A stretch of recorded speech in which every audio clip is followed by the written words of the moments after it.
దేవునికి మహిమ కలుగును గాక. మన వాక్యంలోకి వెళ్దాం. లూకాసు వార్త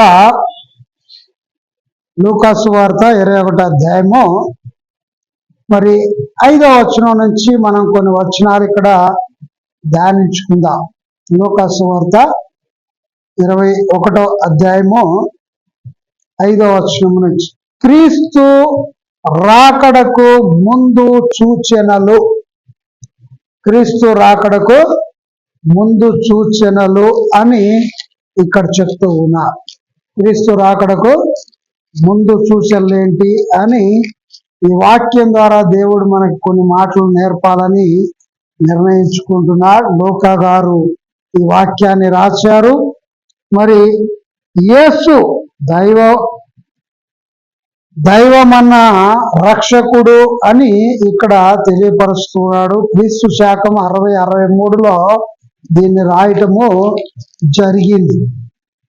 క్రీస్తు రాకడకు ముందు సూచనలు అనే ఈ వాక్యం మనము ధ్యానించుకుందాం. చిన్న ప్రార్థన చేసుకొని వాక్యంలోకి వెళ్దాం.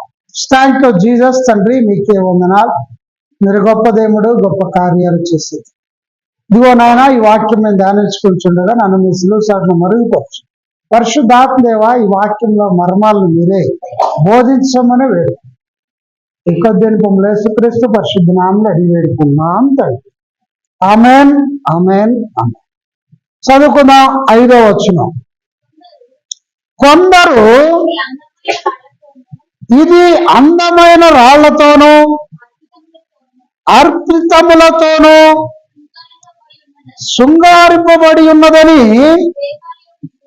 దేవాలయమును గూర్చి మాట్లాడుచుండగా ఆయన కట్టడములు మీరు చూచుచున్నారే, వాటిలో రాతి మీద రాయి ఉండకుండా అవి పాడద్రోయబడు దినములు వచ్చుచున్నవని చెప్పాను. హల్లెలూయా. ఇక్కడ మనం చూసుకుంటే ఇక్కడ ఈ దేవాలయం సుందరంగా ఉందని మీరు దేవాలయాన్ని చూస్తూ ఉన్నారు. ఆ దేవాలయంలో రాతి మీద రాయి చక్కగా కట్టబడ్డాయని మీరు చూస్తూ ఉన్నారు. కానీ ఇవన్నీ కూడా కూల్చివేయబడు సమయము వస్తూ ఉందని మీకు తెలుసా అంటూ ఉన్నారు. అంటే ప్రభు రాకడ సమీపంగా ఉంది కనుక ఇవన్నీ కూడా కూలిపోతాయి అని చాలా క్లియర్గా ఇక్కడ చెప్తున్నాడు. అందుకనే కొందరు ఇది అందమైన రాళ్లతోనూ అర్పణములతోనూ శృంగారింపబడి ఉన్నదని దేవాలయమును గూర్చి మాట్లాడుచుండగా. దేని గురించి మాట్లాడుకున్నారండి? దేవాలయం గురించి మాట్లాడుకున్నారు. యెరూషలేములో దేవాలయం గురించి మాట్లాడుకుంటూ ఉన్నారు. అయితే మరి ఇక్కడ ఏమంటూ ఉన్నాడు ఆయన? ఈ కట్టడములు మీరు చూచుచున్నారే, వాటిలో రాతి మీద రాయి ఉండకుండా అవి పడద్రోయబడు దినములు వచ్చుచున్నవని చెప్పాను. అంటే వీళ్ళు ఏం చూస్తున్నారంట? ఆ సంఘాన్ని చూస్తూ ఉన్నారు. ఆ రాయి మీద రాయి పెట్టి చాలా డిజైన్లుగా కట్టిన ఆ మందిరాన్ని చూస్తూ ఉన్నారు. ప్రభు ఏమంటున్నాడు? దాన్ని మీరు చూస్తే ఏ లాభం మీకు? అదేం చేయబడుతుందంట? కూల్చివేయబడుతుందంట. అదే కూల్చివేయబడుతుంది. దాన్ని మీరు చూస్తే ఏమి ఉపయోగమో లేదు అని చెప్తున్నాడు. ఇక్కడ మనం ఒక వచనం చూద్దాం. మత్తయి సువార్త 24 మొదటి వచనం చూద్దాం.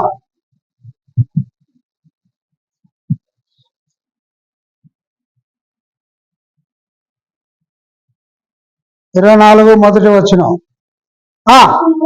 యేసు దేవాలయము నుండి బయలుదేరి వెళ్ళుచుండగా ఆయన శిష్యులు ఆ దేవాలయపు కట్టడములు ఆయనకు చూపించవచ్చిరి. ఏం చేస్తున్నారంటే వీళ్ళు ఆ దేవాలయం కట్టడలో యేసుక్రీస్తు ప్రభు వారికే చూపించడానికి వచ్చారంట. మళ్ళా సరే చదవమ్మా. యేసు దేవాలయము నుండి బయలుదేరి వెళ్ళుచుండగా, దేవాలయంలోంచి ఆయన బయలుదేరి వెళ్ళుచుండగా ఆయన శిష్యులు ఆ దేవాలయపు కట్టడములు ఆయనకు చూపుటకు వచ్చిరి అంటే ఆయనకు తెలియనియా?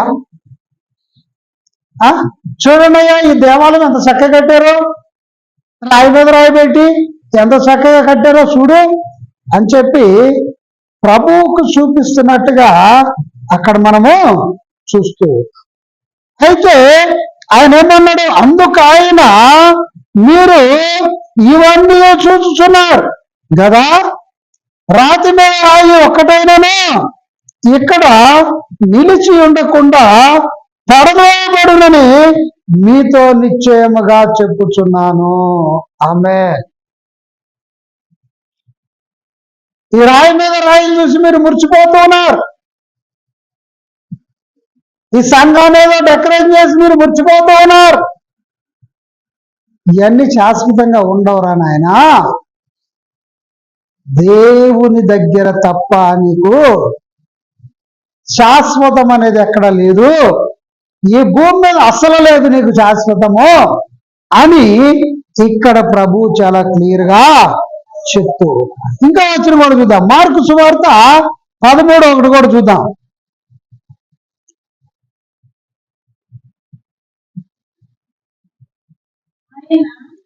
ఆయన దేవాలయంలో నుండి వెళ్ళుచుండగా ఆయన శిష్యులలో ఒకడు, బోధకుడా, ఈ రాళ్ళేమిటివో, ఈ కట్టడములు ఎలాంటివో చూడమని ఆయనతో అనెను.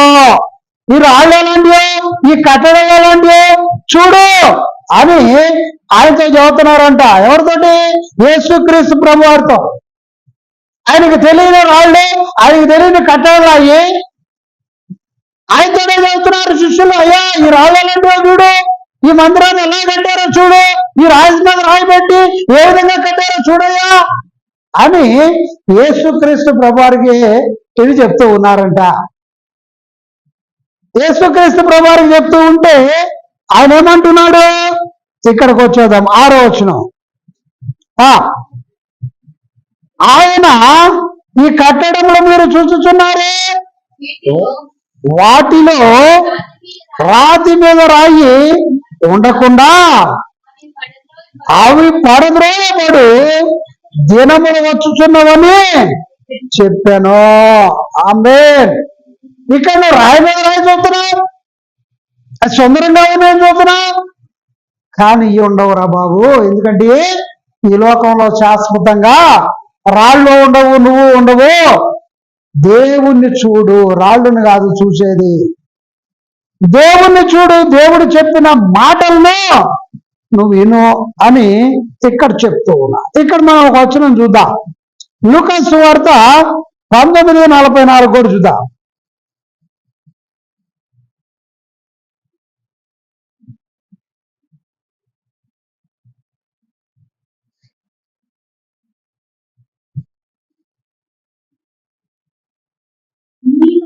నీలో రాతి మీద రాయి నిలిచి ఉండని అని దినములు వచ్చుచున్నవని చెప్పాను.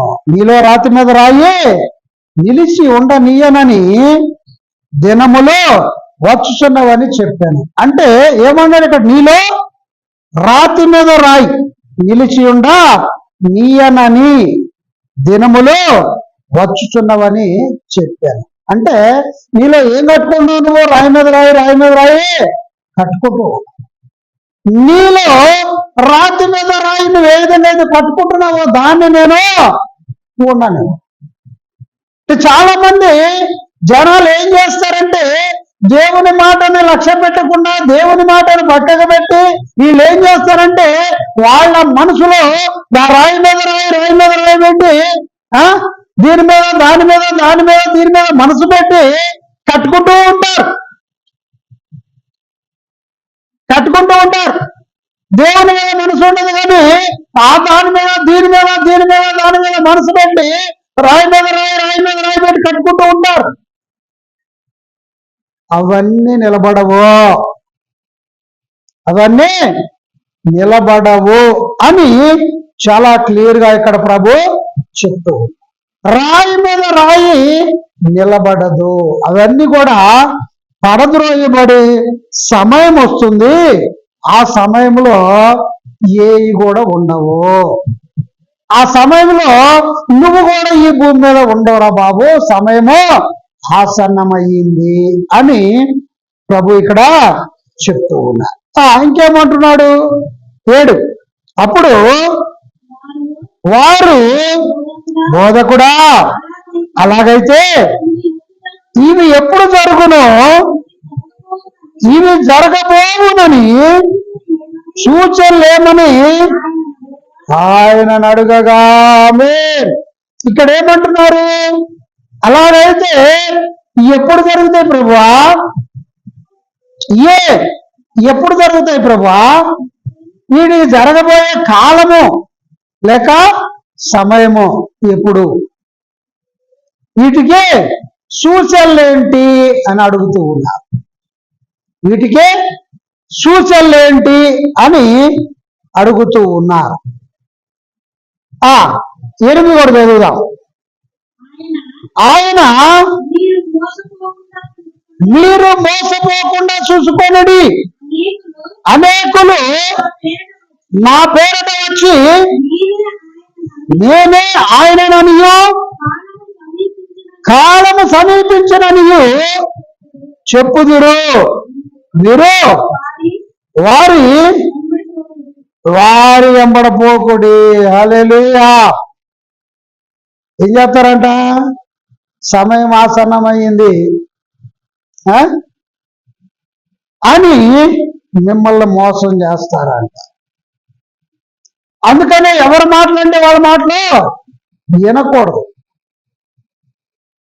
ఎవరైనా మాట్లాడుతున్నారంటే బైబిల్లో ఉందా ప్రూఫ్ లేదా? ప్రూఫ్ కావాలా? ప్రూఫ్ ఉంటేనే దాన్ని నమ్మాలా, ప్రూఫ్ లేకపోతే నమ్మకం. అందుకని ఏమంటున్నాడు? మళ్ళీ ఒకసారి రిపీట్ చేద్దాం. ఆయన మీరు మోసపోకుండా చూసుకొనుడి. మొట్టమొదటిగా ఏమన్నాడు? మోసపోకుండా చూసుకోండి. మోసపోకుండా చూసుకోండి. అనేకులు నా పేరిట వచ్చి నేనే ఆయననియు కాలము సమీపించినదనియు చెప్పుదురు. మీరు వారి ఎంబట పోకుడి. మీరు వారి ఎంబట పోవద్దు. ఇక్కడ మనం ఒక వచనం చూద్దాం. మత్తయి సువార్త 24:4 కూడా చూద్దాం.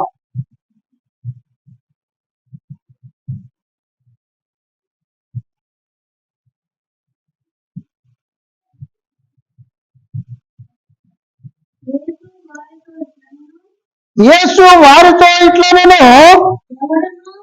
ఎవడును మిమ్మును మోసపరచకుండా చూసుకొనుడి. హల్లెలూయా. ఎవరు కూడా మిమ్మల్ని మోసపరచకుండా చూసుకోండి. వారు మాట్లాడే మాట నిజమా అబద్ధమా చూసుకోండి. వారు నిన్ను మోసపరుస్తూ ఉన్నారా, నిన్ను మంచి మార్గంలో నడిపిస్తున్నారా చూసుకోండి అని ఇక్కడ చాలా క్లియర్ గా ప్రభు హెచ్చరిస్తూ ఉన్నారు. ఇంకో వచనం కూడా చూద్దాం. మార్కు సువార్త 13:5 కూడా చూద్దాం.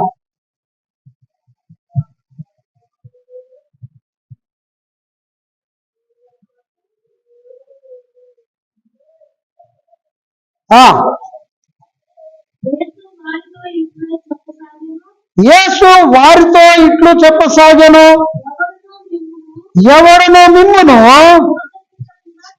మోసపుచ్చకుండా చూసుకోనుడి. అంటే దీనికి ఎందుకు మోసపుచ్చకుండా చూసుకోండి అని ఇన్ని దిక్కలు చెప్తూ ఉన్నాడు దేవుడు అంటే, ఇక్కడ చూసుకుంటే మత్తయి సువార్తలో చెప్తున్నాడు, మార్కు సువార్తలో చెప్తున్నాడు. ఎందుకు చెప్తూ ఉన్నాడు అంటే, మోసపరిచేవారు వస్తూ ఉన్నారు, జాగ్రత్త. మోసపరిచేవారు వస్తూ ఉన్నారు, జాగ్రత్త. వాళ్ళు మిమ్మల్ని మోసపరుస్తారు కనుక ఏది నిజమో ఏది అబద్ధమో బైబిల్లోనే ప్రూఫ్ ఉంది కనుక బైబిల్నే మీరు నమ్మండి, ఎవరి మాట అంటే వాళ్ళ మాట నమ్మొద్దు అని కూడా ఇక్కడ ప్రభు చెప్తున్నారు. ఇంకా వచ్చిన కూడా చూద్దాం. ఎఫెసీయులకు రాసిన పత్రిక 5:6 కూడా చూద్దాం.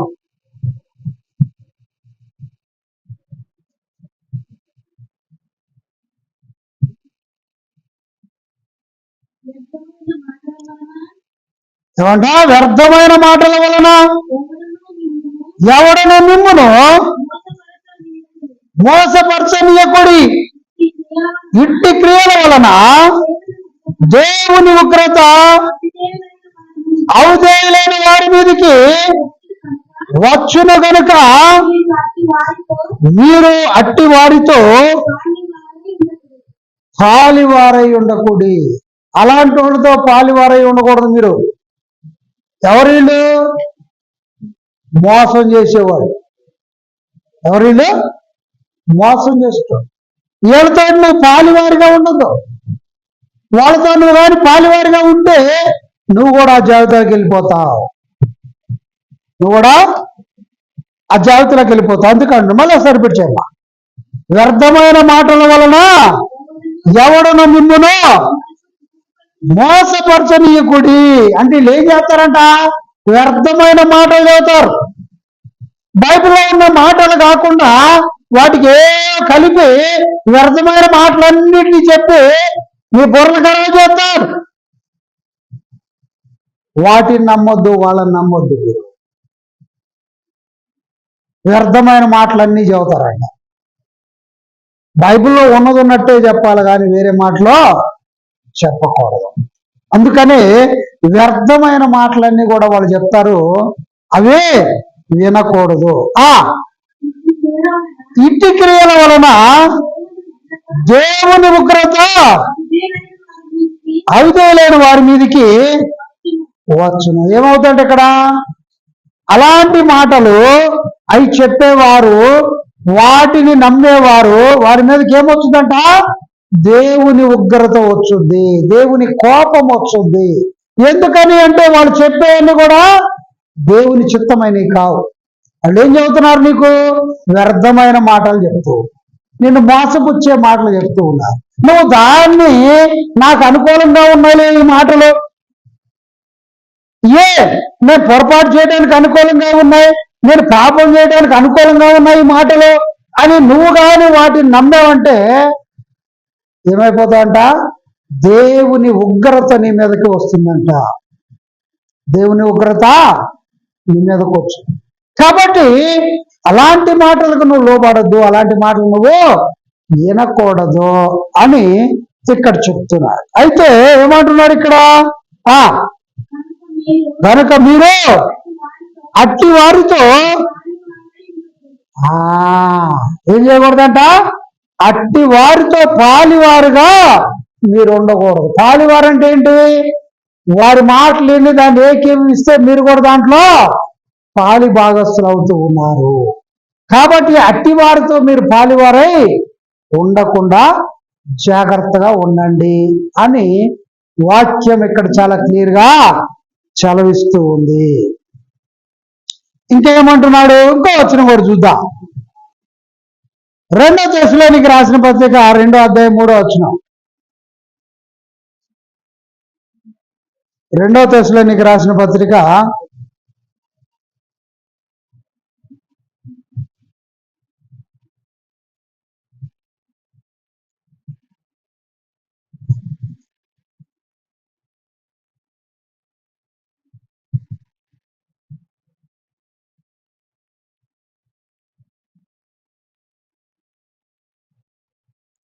2 తీసావా?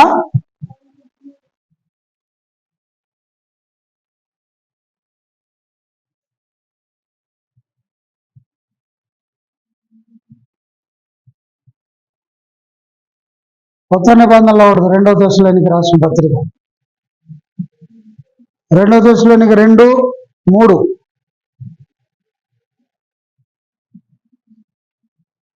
ఏమన్నంటే మొదట భ్రష్టత్వము సంభవించి నాశన పాత్రుడగు ఎవరంట? పాప పురుషుడు బయలుదేరబడేదేనే గాని ఆ దినము రాదు. హల్లెలూయా. ఏమైపోతుందంట? మొట్టమొదటిగా భ్రష్టత్వము. భ్రష్టుడైపోతారంట. దేవుని ఉగ్రత నీ మీదకి వచ్చిందంటే నువ్వేమైపోతావు?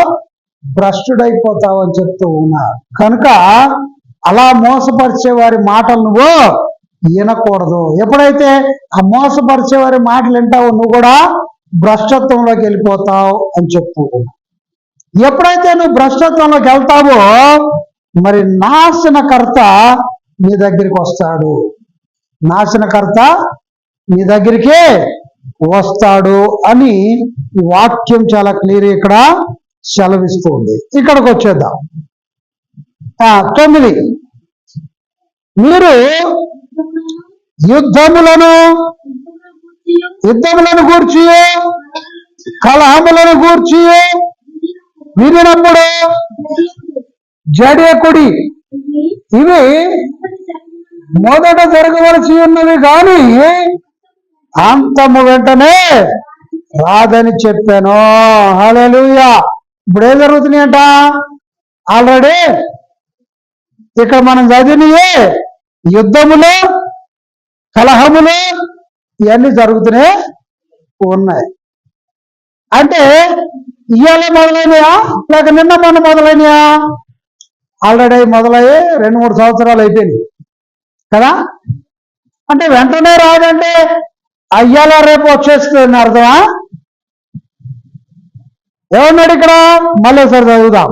మీరు యుద్ధములను గూర్చి కలహములను గూర్చి వినేప్పుడు జడేకుడి. ఇవే మొదట జరగవలసి ఉన్నవి కానీ అంతము వెంటనే రాదని చెప్పాను. వెంటనే అంటే ఇవాళ రేపు 1 రోజు 2 రోజుల్లో కాదు కానీ ఏ టైం వస్తుందో ఎవరికి తెలియదు. ఇవన్నీ ఏంటంట? ప్రభు రాకడ సూచనలు. ఏంటి? యుద్ధాలు కానీ, ఈ కలహాలు కానీ, ఈ గొడవలు కానీ ఇవన్నీ భూమి మీద సంభవిస్తూ ఉన్నాయి.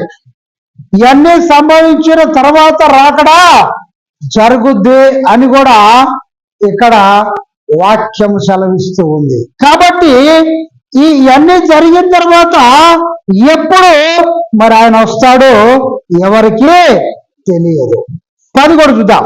మరియు ఆయన వారితో ఇట్లనేను, జనము మీదకి జనమును, రాజ్యం మీదకి రాజ్యమును లేచును. హల్లెలూయా. ఏంటంటే ప్రభు రాకడా సూచన. యుద్ధాలు, గొడవలు, జనముల మీదకి జనములు లేవటం, గొడవలు పెట్టుకోవటం, కొట్లాటలు పెట్టుకోవటం, రాజ్యం మీదకి రాజ్యము మనం చూస్తూ ఉన్నాం కదా. మరి యెరూషలేముకి, మరి ఇరాకుకి, వాటికన్నిటికీ గొడవలు, దేశం మీదకి దేశము యుద్ధాలకు వెళ్తూ ఉన్నారు. మరి ఒక్కొక్క దేశంలో గొడవల మీద గొడవలు జరుగుతున్నాయి, కొట్లాటల మీద కొట్లాటలు జరుగుతున్నాయి. ఇవన్నీ ఇక్కడ ఉన్నాయి కదా, బైబిల్లో మొత్తం ఉన్నాయి, జరుగుతూ ఉన్నాయి, భూమి మీద జరుగుతూ ఉన్నాయి. అంటే ఇక్కడ నువ్వు ఉన్నాయి, అక్కడ జరుగుతున్నాయి అంటే దేవుడు చెప్పిన మాటలు నమ్మాలి. ఇక్కడ బైబిల్లో ఉన్నాయి, అక్కడ భూమి మీద జరుగుతూ ఉన్నాయి. ఇవన్నీ ఏంటంట? ప్రభు రాకడ సూచనలు. ఆయన ఎప్పుడు వస్తాడో ఎవరికి తెలియదు. ఆయన వచ్చే ముందు నువ్వేం చేయాలంట? జాగ్రత్త పడాలి. నిన్ను నువ్వు పరిశీలన చేసుకోవాలి. నువ్వు మరి పర్ఫెక్ట్ గా ఉన్నావా? దేవుని బిడ్డగా ఉండటానికి నువ్వు పర్ఫెక్ట్ గా ఉన్నావా? ఎప్పుడైతే నువ్వు పర్ఫెక్ట్ గా లేవో దేవుని బిడ్డగా ఉండటానికి పనికిరావు. దేవుని రాజ్యానికి వెళ్ళటానికి నీకు పర్మిషన్ కూడా ఉండదు. కాబట్టి నువ్వు జాగ్రత్తగా ఉండాలి అని ఇక్కడ చాలా క్లియర్ గా చెప్తూ ఉన్నా. ఇక్కడ ఇంకో వచనం చూద్దాం, మత్తయి సువార్త 24:7 చూద్దాం.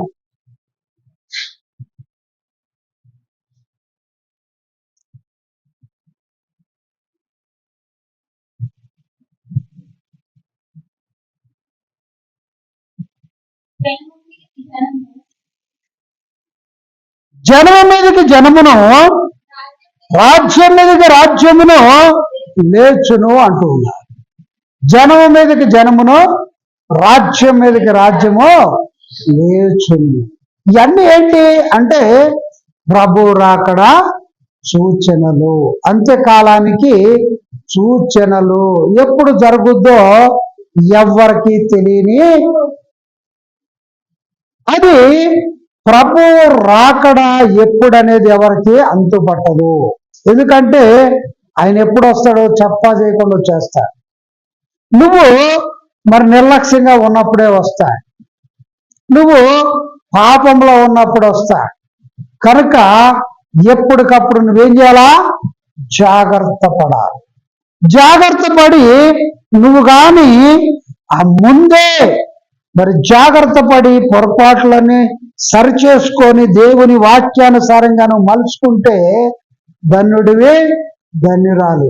ఎప్పుడైతే నువ్వు ఆ విధంగా కాకుండా మరి నీ ఇష్టానుసారంగా జీవిస్తావు, ప్రభు రాగానే నువ్వేమైపోతావు? అగ్నిలో పడవేయబడతావు, శిక్షకు అర్హుడు అవుతావు అని ఇక్కడ చాలా క్లియర్గా వాక్యము సెలవిస్తూ ఉంది. ఇక్కడ చూద్దాం 11. అక్కడక్కడ గొప్ప భూకంపాలు, కరువులు, తెగులును, కరువులను తటస్థించును. ఆకాశము నుండి మహా భయోత్సవములను, గొప్ప సూచనలను పుట్టును. హల్లెలూయా. ప్రభు రాకడికి ఏమేమి సూచన చెప్పాడు? మళ్ళీ ఒకసారి చదువుదాం. ఎక్కడి నుంచి చదువుదాము? 9వ వచనం నుంచి చదువుదాం. మీరు యుద్ధములను గూర్చి, కలహములను గూర్చి వినినప్పుడు జడియకుడి, ఇవి మొదట జరగవలసి ఉన్నవి గాని అంతము వెంటనే రాదని చెప్పాను. మరియు ఆయన వారితో ఇట్లా, నేను జనం మీదికి జనమును, రాజ్యం మీదికి రాజ్యమును లేచును. అక్కడక్కడ గొప్ప భూకంపములు కలుగును, తెగుళ్ళును, కరువులను తటసించును. ఆకాశము నుండి మహా భయోత్సవములను, గొప్ప సూచనలను పుట్టును. ఇవన్నీ జరుగక మునుపు వారు మిమ్మును బలాత్కారముగా పట్టి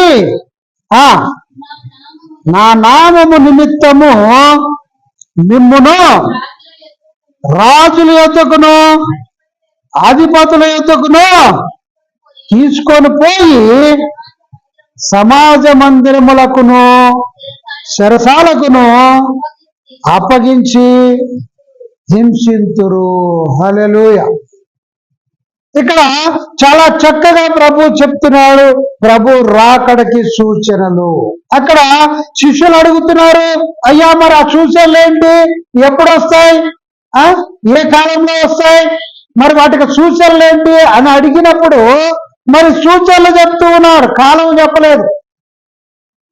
కాలము చెప్పలేదు, ఎప్పుడు వస్తుంది ఏంది అనేది కాలం చెప్పలేదు. కానీ ఇక్కడ సూచనలు మాత్రం చెప్పాడు. సూచనలు ఏంటి? యుద్ధాలు, కలహాలు, మరి భూకంపాలు, మరి ఇవన్నీ కూడా జరుగుతాయని చెప్తూ ఉన్నారు. కాబట్టి ఇవన్నీ సూచనలు. మరి అక్కడక్కడ మరి తెగుళ్ళు, మరి మనం చూస్తుంటే అక్కడక్కడ తెగుళ్ళు వస్తున్నాయి. అప్పుడు ఒక ప్రాంతంలో తెగుళ్ళు వస్తే కొన్ని వందల మంది చనిపోతూ ఉన్నారు. ఇవన్నీ భూమి మీద జరుగుతూనే ఉన్నాయి. భూకంపాలు వస్తూ ఉన్నాయి, యుద్ధాలు వస్తూ ఉన్నాయి, తెగుళ్ళు వస్తూ ఉన్నాయి, తుఫాన్లు వస్తూ ఉన్నాయి. ఇవన్నీ అక్కడక్కడ కొంతమంది నాశనం అయిపోవటానికి సూచనలు ఇవన్నీ కొంతమంది నాశనం అయిపోవటానికి సూచనలు. కాబట్టి మరి జాగ్రత్తగా నువ్వు ఉండాలి. నువ్వు ఎప్పుడైతే జాగ్రత్త వహించి దేవుడు చెప్పినట్టుగా నువ్వు నడవలేదో మరి ఆ తెగులు నీ దగ్గరికి కూడా వస్తుంది. ఆ భూకంపము వచ్చే స్థలంలో నువ్వు కూడా ఉంటావేమో. ఎందుకంటే సరిచేసుకొని వారికి అందరికి కూడా అవి వర్తిస్తాయి. సరిచేసుకున్న వారికి వర్తించవు, దేవుడి మాటకు లోబడే వారికి వర్తించవు. కానీ దేవుని మాట నిర్లక్ష్యంగా పెట్టే వారికి వర్తిస్తుంది. కనుక సరిచేసుకోమని ఇక్కడ చెప్తూ ఉన్నారు. ఇక్కడ మనం ఒక వచనం చూద్దాం. మార్కు సువార్త 13:9 చూద్దాం.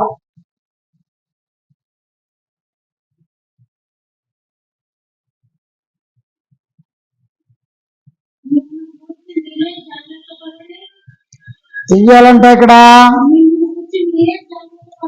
మిమ్మల్ని గూర్చి మీరే జాగ్రత్త పడుడి, వారు మిమ్మను సభలకు అప్పగించెదరు, మిమ్మను సమాజ మందిరములో కొట్టించెదరు, మీరు వారికి సాక్షార్థమై అధిపతుల ఎదుటను రాజుల ఎదుటను నా నిమిత్తము నిలువబడెదరు.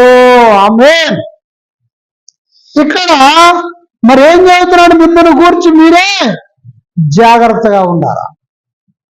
ఎందుకు చెబుతున్నాడు ఈ మాట అంటే, మీరు జాగ్రత్తగా లేకపోతే ఏమవుతుందంట? మీరు సభలకు అప్పగించబడతారు. ఏం చేస్తారంట? సభలకు అప్పగించబడతారు. ఇంకేం చేయబడతారంట? చదవమ్మా.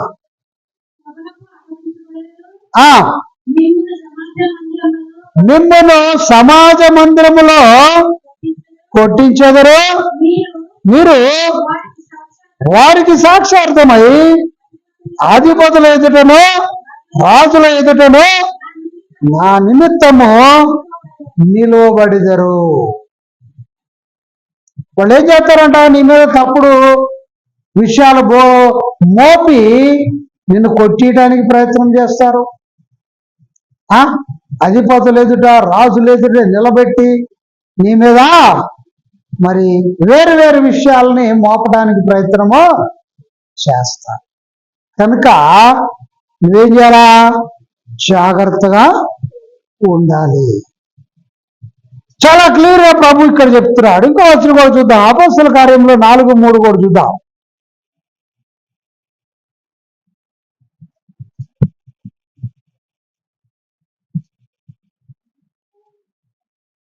అపోస్తల కార్యంలో 4:3 వారిని బలత్కారముగా పట్టుకొని సాంఖ్యమైనందున మర్నాటి వరకు వారిని కావలిలో ఉంచెదరు. హల్లెలూయా. ఏం చేస్తారంట? సాయంకాలం టైంలో పట్టుకుంటారంట. ఏం చేస్తారు? ఆ జైల్లో పెట్టేస్తారు. సాయంకాలం టైంలో పట్టుకుంటారు, జైల్లో పెట్టేస్తారు. తెల్లారి వరకు హింసిస్తూ ఉంటారు. కనుక ఏం చేయాలంట? జాగ్రత్తగా ఉండాలి. ప్రభు చెప్పిన మాట వినాలి. ఇంకో వచనం కూడా చూద్దాం. 5:18 కూడా చూద్దాం. 5:18 అపోస్తులను బలత్కారంగా పట్టుకొని పట్టణపు చెరసాలలో ఉంచిరి. హల్లెలూయా. ఏం చేస్తారంట? అపోస్తులను బలత్కారంగా పట్టుకొని పట్టణపు చెరసాలలో ఉంచుతారంట. పట్టణపు చెరసాలలో ఉంచుతారంట. కాబట్టి జాగ్రత్తగా ఉండాలి. నువ్వెప్పుడైతే నిర్లక్ష్యంగా ఉంటావో నిన్ను చెరసాల్లో వేస్తారంట. ఇంకా వచనం కూడా చూద్దాం. 12:4 కూడా చూద్దాం. 12:4 అతన్ని పట్టుకొని చెరసాల్లో వేయించి పస్కా పండుగ అయిన పిమ్మట ప్రజల యొద్దకు అతని తేవాలని ఉద్దేశించి అతనికి కావలిండుటకు 4 చతుష్టయముల సైనికులను అతనికి అప్పగించాను. ఏం చేస్తారంటే వీళ్ళు సరసాల్లో వేయించి పస్కా పండుగ అయిపోయిన దాకా సరసాల్లో పెట్టి కాపలా ఉంచుతారంట. ఎవరిని? మనుషుల్ని. దేనికోసం? బయటికి రాకుండా. అంటే వాళ్ళు ఎప్పుడు సాయంకాలం పట్టుకొని నైట్ అంతా పెట్టడానికి ప్రయత్నం చేస్తారు. పండుగ ఉన్నప్పుడు పండగ ముందు పట్టుకొని పండుగ అయిపోయినాక సరసాల్లో పెట్టడానికి ప్రయత్నము చేస్తారు. వీలైనంత వరకు నిన్ను సరసాల్లో వేసి నిన్ను భయపెట్టడానికి ప్రయత్నం చేస్తారు. ఇవన్నీ ఎప్పుడు జరుగుతాయంటే ప్రభు రాక సమీపించినప్పుడు జరుగుతూ ఉంటాయి అని వాక్యం మనకి ఇక్కడ చాలా క్లియర్ గా సెలవిస్తూ ఉంది. ఇంకో వచ్చిన కూడా చూద్దాం, 16:24 కూడా చూద్దాం.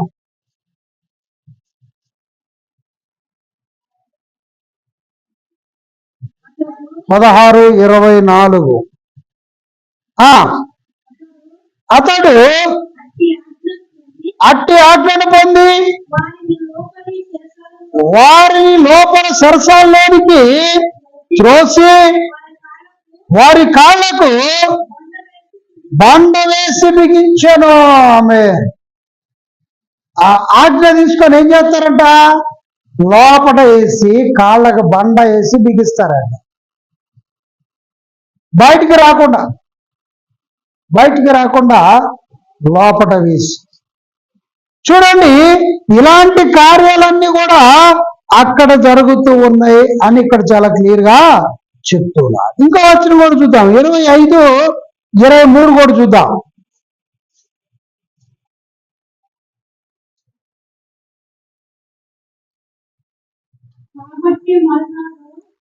కాబట్టి మర్నాడు అగ్రియప్పయు బెరికేయు మిక్కిలి ఆడంబరంతో వచ్చి సహస్రాధిపతులతోనూ పట్టణ మందలి ప్రముఖులతోనూ అధికార మందిరములో ప్రవేశించిన తరువాత చేస్తూ ఆగ్నేయగా పౌలు తేబడెను.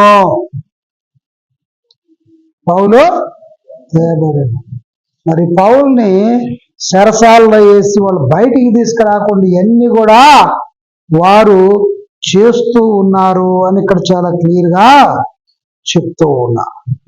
ఇక్కడ ఇంకో వచనం కూడా చూద్దాం. 1 పేతురుకు రాసిన పత్రిక 2వ అధ్యాయము 13వ వచనం కూడా చూద్దాం. 1 పేతురు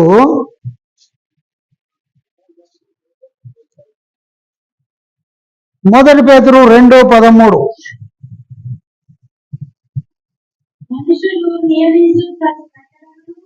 మనుషులు నియమించు ప్రతి కట్టడను ప్రభు నిమిత్తమై లోబడి ఉండు. హల్లెలూయా. ఇక్కడ మనుషులు నియమించు ప్రతి కట్టడను ప్రభు నిమిత్తమై లోబడి ఉండాలా అని చెప్తూ ఉన్నా. లోబడి ఉండాలా. ఎప్పుడైతే నువ్వు ఆ ప్రభు నిమిత్తము లోబడి ఉండకుండా ఉంటావో మరి నీవు అలాంటి సరసాల్లోకి వెళ్తూ ఉంటావు అని కూడా ఇక్కడ వాక్యం చాలా క్లియర్ గా సెలవిస్తుంది. ఇంకో వచనం కూడా చూద్దాం. ప్రకటన గ్రంథము 2:10 చూద్దాం. ప్రకటన గ్రంథం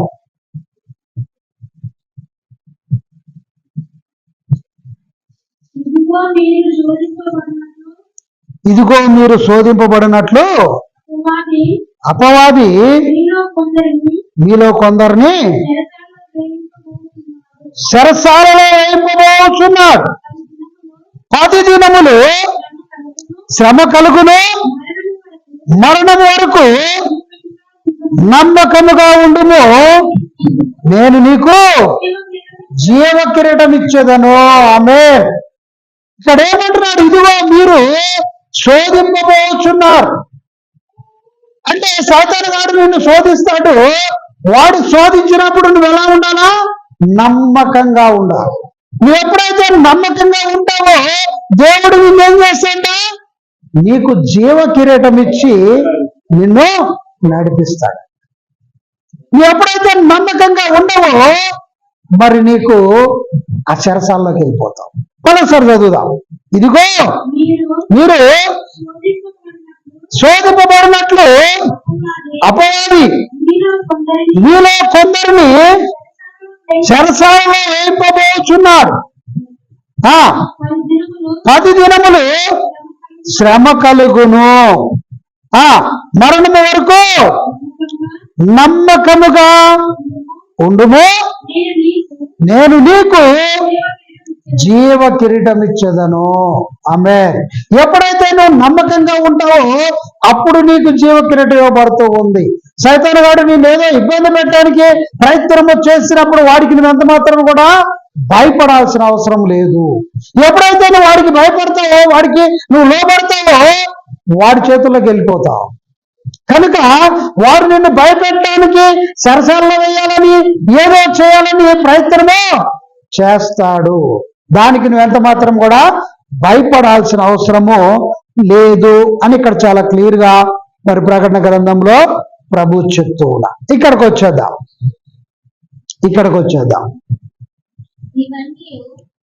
ఇవన్నీ జరగక మునుపు వారు మిమ్మును బలత్కారమును బట్టి నా నామము నిమిత్తము మిమ్మల్ని రాజుల ఎత్తుకును అధిపతుల ఎత్తుకును తీసుకొని పోయి సమాజ మందిరమునకును చెరసాలకును అప్పగించి హింసింతురు. ఎందుకు? ఈ చెరసాల్లో నిన్ను వేయాలనుకుంటున్నారంటే నిన్ను భయపెట్టి మరి వాళ్ళు చెప్పినట్టు నడిపించుకోవడానికి ప్రయత్నము చేయటానికి సాతాను గాడు ముందుకు తీసుకెళ్ళటానికి ప్రయత్నము చేస్తాడు అని ఇక్కడ చాలా క్లియర్ గా ఈ వాక్యం ద్వారా చెప్తూ ఉన్నారు. 13 చూద్దాం. ఇది సాక్షార్థమైన మీకు సంభవించును కాబట్టి మేమేమి సమాధానము చెప్పుదుమా అని ముందుగా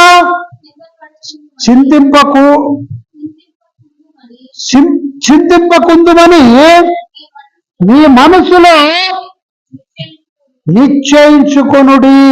ఇక్కడ మేమేమి చెప్పాలా, ఏం సమాధానం చెప్పాలా అని మీరు మీ మనసులో చింతించకుండా ఉండండి అంటూ ఉన్నారు. ఎందుకంటే కొంతమంది ఏం చేయాలా, ఏం చెప్పాలా అని చింతిస్తూ ఉంటారు. అందుకు మీ మనసులో మీరు చింతించకుండా ఉండండి అని ఇక్కడ చెప్తూ ఉన్నారు. ఇక్కడ మనం వచనం చూద్దాం. ఫిలిప్పీయులకు రాసిన పత్రిక 1వ అధ్యాయం 28వ వచనం. ఫిలిప్పీయులకు రాసిన పత్రిక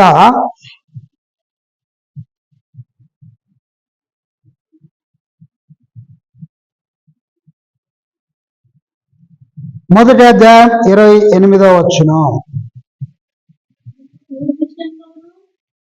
ఏ విషయంలోనూ ఎదిరించు వారికి బెదరక అందరూ ఎన్నో వచనం చదువుతున్నాం? ఫిలిప్పీ 1వ అధ్యాయం 28వ వచనం.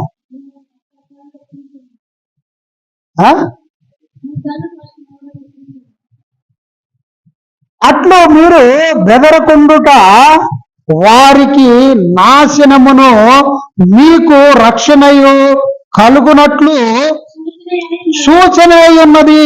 ఇది దేవుని వలన కలుగునదే. ఆమేన్. ఇక్కడేమంట? అట్లు మీరు బెదరకుండుట వారికి నాశనము. అంటే మీరు ఎప్పుడైతే అదిరిపోకుండా బెదిరిపోకుండా ఉంటారో వారు నాశనం అయిపోతారంట. మీరు వారికి బెదిరిపోయి వారికి లొంగిపోతే మీరు నాశనం అయిపోతారు. కనుక మీరు ఎప్పుడైతే వారికి అదరకుండా బెదరకుండా గట్టిగా నిలబడతారో వారు నాశనం అయిపోతారు. ఎవరైతే మిమ్మల్ని నాశనం చేయడానికి ప్రయత్నం చేస్తూ ఉన్నారో వారు నాశనం అయిపోతారంట. కనుక ఏం చేయకూడదు? బెదరకూడదు. ఎప్పుడు కూడా బెదరకుండా ధైర్యంగా ఉండాలి. మన చదవమ్మా. అట్లు మీరు బెదరకుండుట వారికి నాశనమును మీకు రక్షణను. అంటే వాళ్ళు నాశనం అయిపోతున్నారు, నీకేం జరుగుతుంది? రక్షణ. అంటే దేవుడు నిన్ను రక్షిస్తాడు, నీకు రక్షణ కవచము ఆయన ఇస్తాడు. ఎప్పుడైతే నువ్వు బెదరకుండా దేవుని సన్నిధిలో నిలబడతావో నీకు రక్షణ కవచం వస్తుంది. దాన్ని బట్టి వాళ్ళు ఏమైపోతున్నారు? నాశనం అయిపోతారు. మనం ఒక బాల్ తీసుకొని గోడకేసి గట్టి కొడితే ఏమవుతుంది?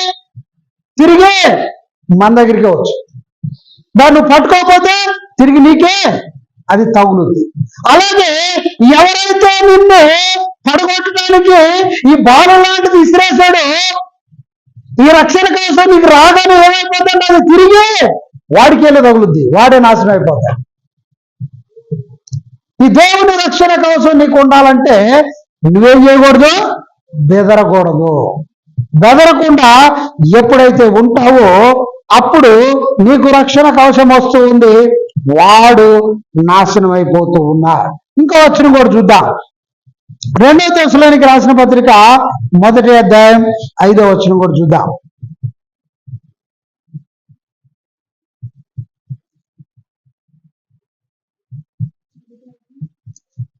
2 తెస్సలోనికి రాసిన పత్రిక 1వ అధ్యాయం 5వ వచనం.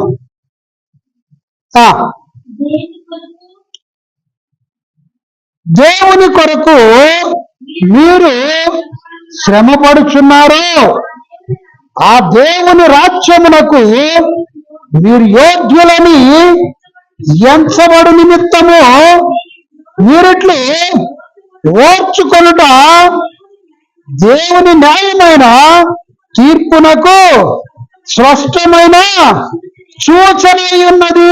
ఆమేన్. నువ్వు ఎప్పుడైతే ఓర్చుకుంటున్నావో, శ్రమ పడుతున్నావు, ఎవరి కోసం? దేవుని కొరకు నువ్వు శ్రమ పడుతున్నావు. నేను దేవుని బిడ్డని, సాతాను గాని నేను చేయలేనని నువ్వు ఎప్పుడైతే ఆ శ్రమ కోసము నిలబడతావో అప్పుడు ఏం చేయబడతావంట? నువ్వు తీర్పులోకి వెళ్ళవు, దేవుని మహిమలోకి వెళ్తావు. మళ్ళా సరిపెట్టామ్మా. దేవుని కొరకు మీరు శ్రమ పడుచున్నారు, ఆ దేవుని రాజ్యమునకు మీరు యోగ్యులని. ఏమైంది అక్కడ? నువ్వు దానికి ఎదిరించి నిలబడ్డావు కాబట్టి దేవుని రాజ్యానికి నువ్వు ఎవరవుతున్నావు? యోగ్యులవుతూ ఉన్నావు.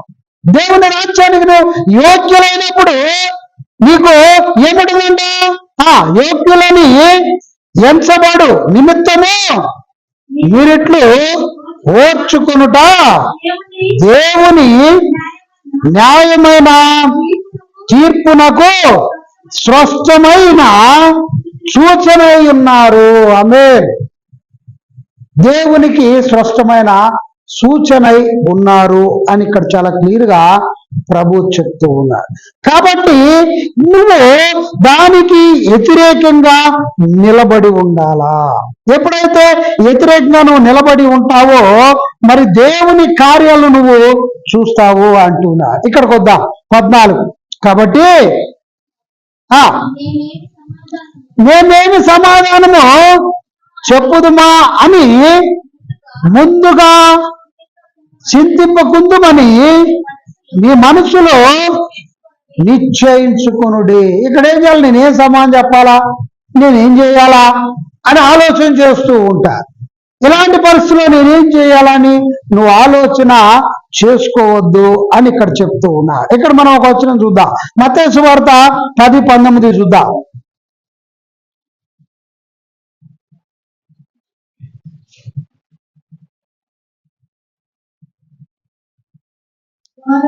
మత్తయి సువార్త 10:19.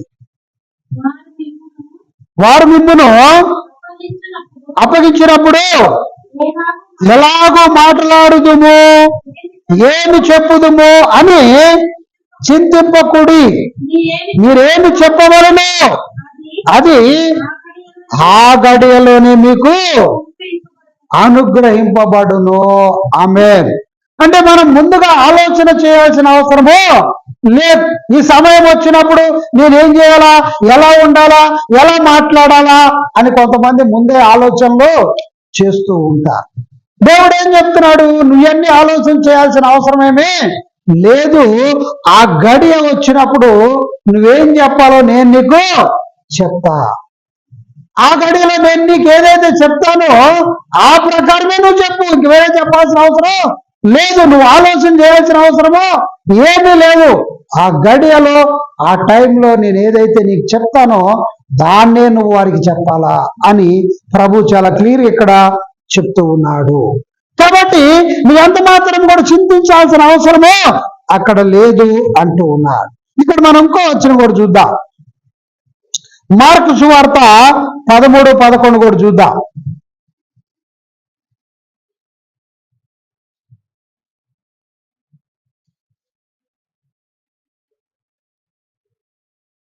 మార్కు సువార్త 13-11. వారు మిమ్మును అప్పగించుటకు కొనిపోయినప్పుడు మీరు ఏం చెప్పుదుమా అని ముందుగా చింతింపకుడి. ఆ గడియలోనే మీకేది ఇయ్యబడునో అదే చెప్పుడి. చెప్పువాడు పరిశుద్ధాత్మయే గాని మీరు కారు. ఆమేన్. ఆ టైంలో పరిశుద్ధాత్మ దేవుడు నీతో మాట్లాడుతూ ఉంటాడు. ఆ టైంలో పరిశుద్ధాత్మ దేవుడు నీకు ఏదైతే చెప్తూ ఉన్నాడో అదే నువ్వు వాళ్ళతో చెప్పు. ఇంకేది చెప్పాల్సిన అవసరం లేదు. పరిశుద్ధాత్మ దేవుడు మాట్లాడుతూ ఉంటాడు నీతో. కనుక మన దేవుడు మాట్లాడే దేవుడు. ఇక్కడికి వచ్చేద్దాం. 15. మీ విరోధులందరూ ఎదురాడకుండాను కాదనుటకును వీలు కాని వాక్కును జ్ఞానమును నేను మీకు అనుగ్రహించుదును. తల్లిదండ్రుల చేతను, సహోదరుల చేతను, బంధువుల చేతను, స్నేహితుల చేతను మీరు అప్పగింపబడుదురు. వారు మీలో కొందరిని సంపుదురు. వారు మీలో కొందరిని సంపుదురు అని ఇక్కడ చెప్తూ ఉన్నారు. కాబట్టి తల్లిదండ్రుల చేతను, సహోదరుల చేతను మీరు అప్పగింపబడతారు. అంటే నిన్ను మరి ఆ సైతానికి అప్పచెప్పేటోళ్ళు ఎవరో లేదు.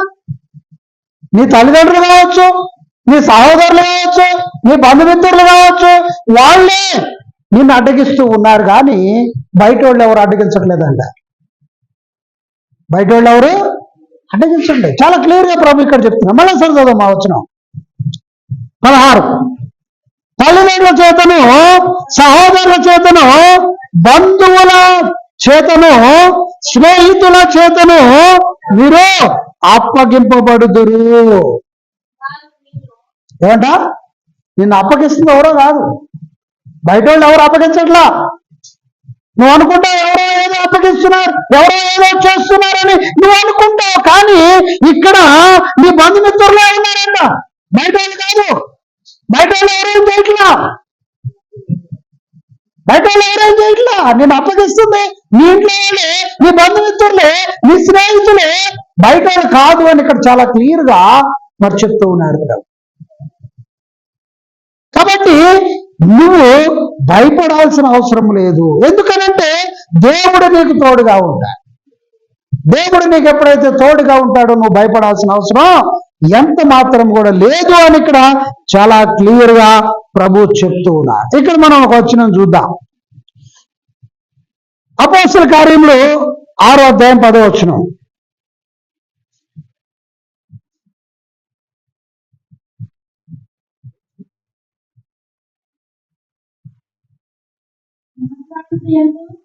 మాట్లాడే అందు అతడు అగపరిచిన జ్ఞానమును అతన్ని ప్రేరేపించిన ఆత్మను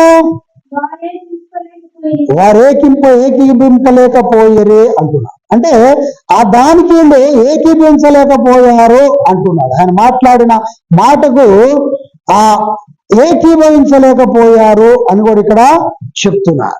ఇంకో వచనం కూడా చూద్దాం. మీకా గ్రంథము 7:6 చూద్దాం. మీకా గ్రంథం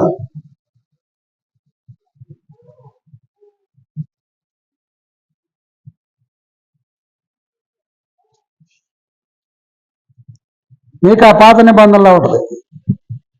మీకా గ్రంథము 7:6 కుమారుడు తండ్రిని నిర్లక్ష్య పెట్టుచున్నాడు, కుమార్తె తల్లి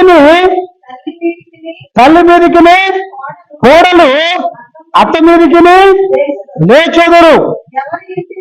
ఎవరి ఇంటి వారు వారికే విరోధులగుదురు. ఆమె ఏమండి, ఎవరవుతారంట ఇక్కడ? మళ్ళీసారి చదవమ్మా, మళ్ళీసారి.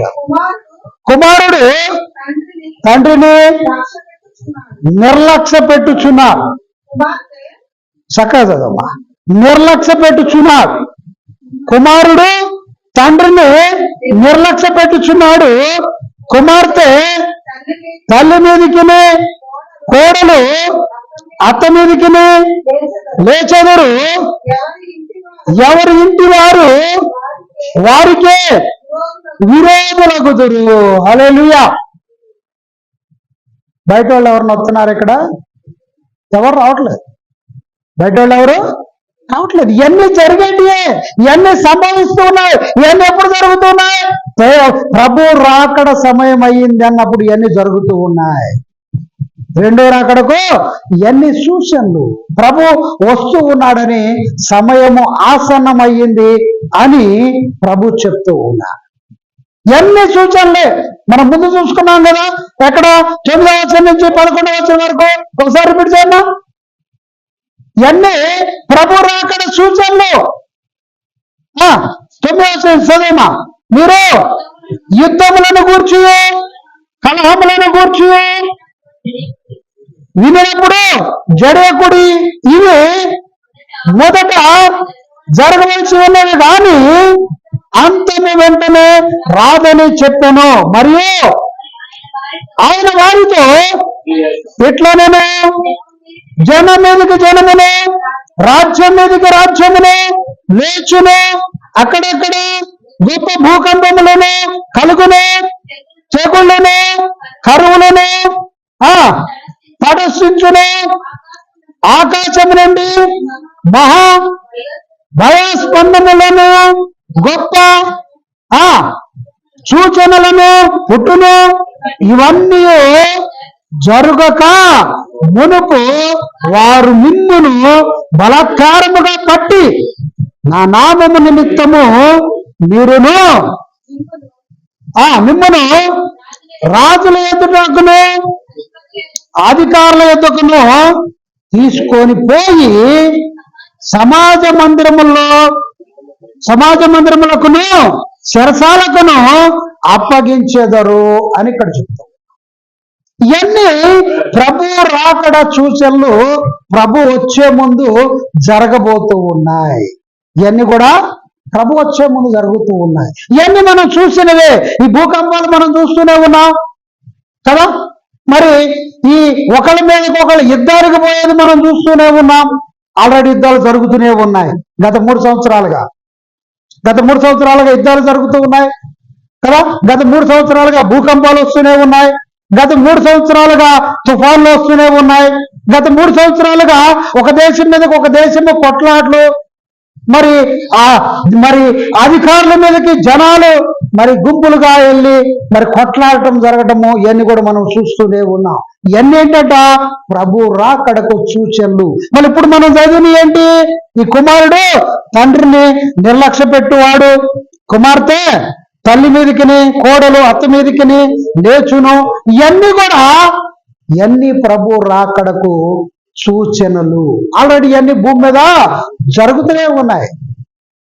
చాలా ప్రాంతాల్లో నువ్వు పొద్దున్న లేచిన కానించి సోషల్ మీడియాలో మరి నువ్వు చూస్తూ ఉంటే, ఆ వార్తలు చూస్తూ ఉంటే ఇవన్నీ కూడా జరుగుతూనే ఉన్నాయి. ఇవన్నీ ఏంటంట? ప్రభు రాకడ సూచనలు. ఈ రెండో రాకడకు సూచనలు. ఇవన్నీ సూచనలు ఎందుకు చూపిస్తున్నాడు మొట్టమొదటిగా దేవుడు అంటే, నిన్ను నువ్వు మార్చుకోవటానికి. ఇంకా నువ్వు ప్రభువుకు దూరంగా ఉన్నావేమో, ప్రభువు చెప్పిన నువ్వు వినటం లేదేమో, అవి జరిగించడం లేదేమో, వాటిని అన్నింటినీ మార్చుకోవడానికి ప్రభు చెప్తూ ఉన్నా. ఇవన్నీ కూడా జరుగుతూ ఉన్నాయి. జాగ్రత్త, రాకడ సమీపంగా ఉంది అని ఇక్కడ చాలా క్లియర్ గా ప్రభు చెప్తూ ఉన్నారు. ఇక్కడికి వచ్చేద్దాం 17. నా నామము నిమిత్తము మీరు మనుషులందరి చేత ద్వేషింపబడుదురు. హల్లెలూయా. ఏం చేస్తారంట? మనుషులు నిన్ను ద్వేషిస్తారు. దేవుని బిడ్డల్ని మరి కొంతమంది మనుషులు ద్వేషిస్తూ ఉంటారు. మనం చూస్తూ ఉంటే బయట సువార్త ప్రకటించడానికి వెళ్ళిన వారిని ద్వేషిస్తూ ఉన్నారు. చాలా దిక్కుల సోషల్ మీడియాలో వస్తూ ఉన్నాయి. ఇవన్నీ కూడా జరుగుతూ ఉన్నాయి. ఇక్కడ రాసి పెట్టినవన్నీ కూడా భూమి మీద ఆల్రెడీ జరుగుతూనే ఉన్నాయి. ప్రభు చెప్పిన మాట ఏ ఒక్కటి కూడా తప్పిపోవటం లేదు. ఇవన్నీ కూడా జరుగుతూ ఉన్నాయి. ఇంకేమన్నాడు? 18 చదువుతున్నా. గాని మీ తల వెంట్రుకలలో ఒక్కటైనను నశింపదు. హల్లెలూయా. తల వెంట్రుకలు ఒక్కటి కూడా నశించదంట. ఎందుకని?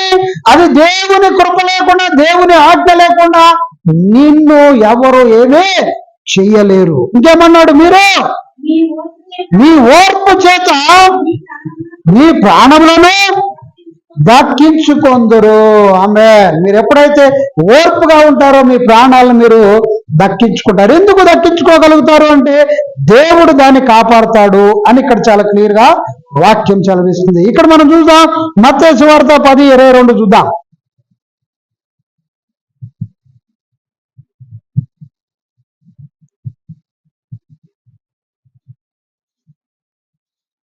మత్తయి సువార్త 10:22.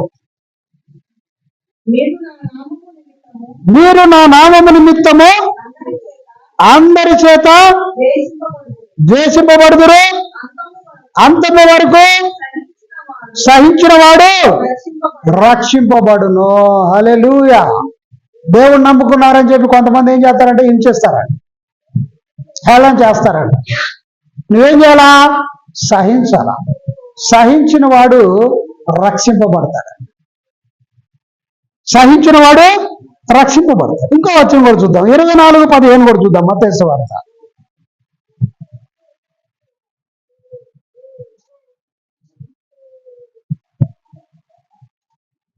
24:17.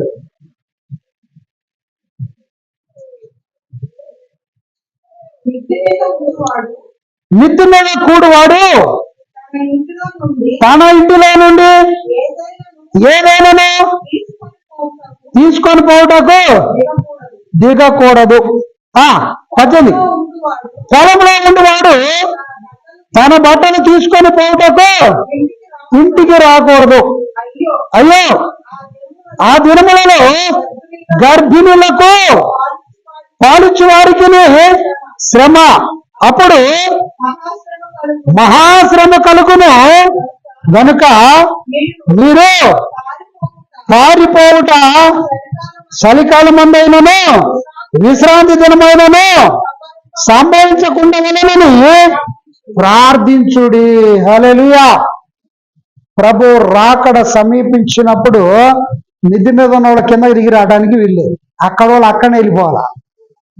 పొలంలో ఉన్నోడు ఇంటికి వెళ్ళి నేను వచ్చి బట్టలు తీసుకెళ్తానంటే కుదరదు. అక్కడి నుంచి అక్కడే వెళ్ళిపోవాలి. ఎక్కడికి? ప్రభు మరి ఆ మధ్య ఆకాశానికి వచ్చి బోర ఊదినప్పుడు ఇక్కడ ఉన్న వాళ్ళంతా ఏం చేయబడతారంట? ఎత్తబడతారు. ఇక్కడ వాళ్ళు ఎవరైతే ప్రభు చిత్తానుసారంగా ఉంటారో వారే ఎత్తబడతారు. కూడినోళ్ళు ఇక్కడ ఉన్న వాళ్ళు అందరూ ఎత్తబడతారు అనేది గ్యారంటీ లేదు. అందుకని ఇప్పుడు ఏం చేస్తున్నాడు? ప్రభు రాకడ సూచన. ఈ సూచనలో నువ్వేం చేసుకోవాలండి? సరి చేసుకోవాలా. నువ్వు ప్రభు చిత్తానుసారంగా ఉండటానికి, నీతిగా నిజాయితీగా ఉండటానికి, ప్రభు రాజ్యానికి వెళ్ళటానికి అర్హత సంపాదించుకోవాలి. ఇక్కడ ఎప్పుడైతే నీతిగా నిజాయితీగా వాక్యానుసారంగా నువ్వు ఉంటావో వారే ఎత్తబడతారు, కానీ మిగిలిన వారందరూ ఎడవబడతారు. నేను చర్చికి వెళ్తున్నానులే అనుకుంటే ఉపయోగమో లేదు. ఎవరైతే నీతిగా నిజాయితీగా వాక్యానుసారంగా జీవిస్తారో వారు మాత్రమే ఎత్తబడతారు, కానీ అందరూ ఎత్తబడరు. అందరూ ప్రభు రాజ్యానికి వారసులుగా ఉండనేరరు అని వాక్యం ఇక్కడ చాలా క్లియర్ గా మనకి వివరిస్తూ ఉంది. అందుకనే వాక్య సారాంశం ఏంటి? క్రీస్తు రాకడకు ముందు సూచనలు అని చెప్తూ ఉన్నారు. ఇప్పటి వరకు మనం ధ్యానించినవన్నీ కూడా ప్రభు వచ్చే ముందు సూచనలు. ఈ సూచనలన్నీ ఆల్రెడీ భూమి మీద మనం చూస్తూ ఉన్నాం. అంటే ఆల్రెడీ భూమి మీద ఈ సూచనలన్నీ జరుగుతూ ఉన్నాయంటే ప్రభు రాకడ సమీపముగా ఉన్నది. ఏ టైంలో ప్రభు వస్తాడో తెలియదు కనుక మిగిలిన వాళ్ళందరూ ఏం చేయాలా?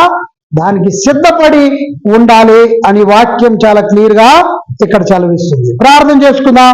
ప్రార్థన చేసుకొని మనం ముగించుకుందాం. అందరూ కూడా కళ్ళు మూసుకొని మరి ఇప్పటి వరకు చెప్పబడ్డ విషయాల్లో మరి నేను ఇంకా సిద్ధపాటు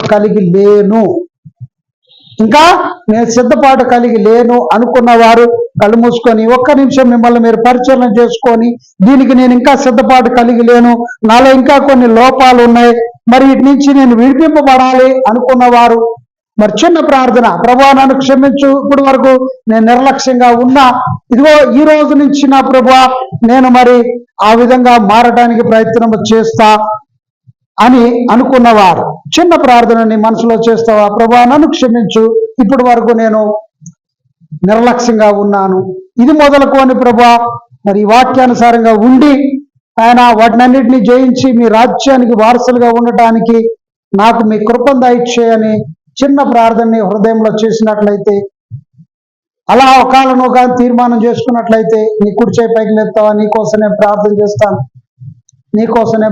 చేస్తాను. థ్యాంక్ యూ జీసస్, ప్రార్థన చేసుకుందాం. Thank you Jesus. తండ్రి మీకే వందనాలు, స్తుతి స్తోత్రములు. ఇన్న వాక్యాన్ని బట్టి మీ రాకడ సమీపంగా ఉందని నా ప్రభువా వాక్యం సెలవిస్తుంది. నాయన ఈ వాక్యములు ఇప్పటి వరకు మేము ధ్యానించుకున్నవన్నీ కూడా ఆల్రెడీ భూమి మీద జరుగుతూనే ఉన్నాయి. నాయన ఇదిగో ఇక్కడుండి నా ప్రభువా మరి ఎవరెవరైతే నాయన ఈ వాక్యం వింటూ ఉన్నారో వారందరిని కూడా జ్ఞాపకం చేసుకోండి. ఎవరైతే నేను నిర్లక్ష్యంగా ఉన్నా, నేను ప్రభు చెప్పినట్టుగా లేను అనుకున్న వారు వారి హృదయంలో తీర్మానం చేసుకొని నాయన వారి కుడి చేయి పైకి లేపి మిమ్మల్ని గణపరుస్తున్నారు, వారందరిని కూడా నాయన వారి స్థితిగతులు మార్చండి, వాళ్ళ పరిస్థితులు మార్చండి. నాయన వారికి ఉన్న ప్రతి ఒక్క ఆటంకము నుంచి విడిపించి ప్రభువా ఇది మొదలుకొని నిశ్చితానుసారంగా నడుచుటకు మీ కృపను దయచేయమని వేడు. మీ నామానికి మహిమ ఘనత ప్రభావాలు చేస్తాయి. ఈ కొద్ది అనుభవం యేసుక్రీస్తు పరిశుద్ధ నామములో అడిగి వేడుకున్నాం తండ్రి. ఆమేన్.